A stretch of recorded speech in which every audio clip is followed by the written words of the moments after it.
الله على النبي حبايب قلبي. بصوا بتنجان القمر دول. بصوا ايه رأيكم في الاكلة ديت؟ مين بيحب الاكلة القمر ديت؟ بسم الله ما شاء الله اللهم بارك. شوية بطاطس زي القمر، شوية جبنة بطماطم، شوية شطة زي العسل، وقتاية وبطاطس بردك وربطة جرجير قمر كده، البتنجانتين العسل دول. مين اللي بيحب الاكله القمر دي؟ احلى اكله في الدنيا قسما بالله. بتاكل وتخلي الواحد ياكل ويشبع، وبسم الله ما شاء الله احسن من اللحمه ومن اي حاجه.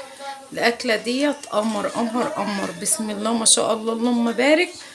يا رب يكون الوصفه عجبتكم، ويكون قصدي الفيديو عجبكم. ما تنسوش اللايكات القمر بتاعتكم، وبشكر اي حد بيدعمني من جوه مصر ومن بره مصر، وبشكركم كلكم يا حبايب قلبي. وربنا يحفظكم جميعا ويبارك لكم في ولادكم وفي مالكم وفي حياتكم يا رب. قولوا لي بقى رايكم في الاكله القمر ديت. بسم الله ما شاء الله اللهم بارك. اكله خطيره. بصوا اكله تفتح النفس ازاي، اللهم بارك. ولا البتنجان القمر دول شكله خطير يفتح النفس. بصوا شوية الشطة دول قمر، احلى اكلة في الدنيا. يا رب يكون الفيديو عجبكم ويكون خفيف ولطيف على قلبكم.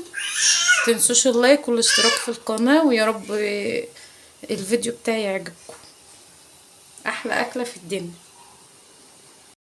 وبقى نحبس بكوبايتين الشاي القمر اللي زيكم دولت يا حبايب قلبي. بصوا احلى كوبايتين شاي في الدنيا بعد الاكله القمر ديت. بصوا تعالوا اشربوا معايا الشاي الجميل دوت يا حبايب قلبي.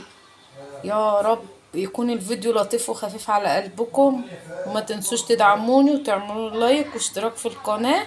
وبشكر حبايبي اللي بيدعموني ويكتبوا لي كلمه حلوه. الله يبارك لكم. باي.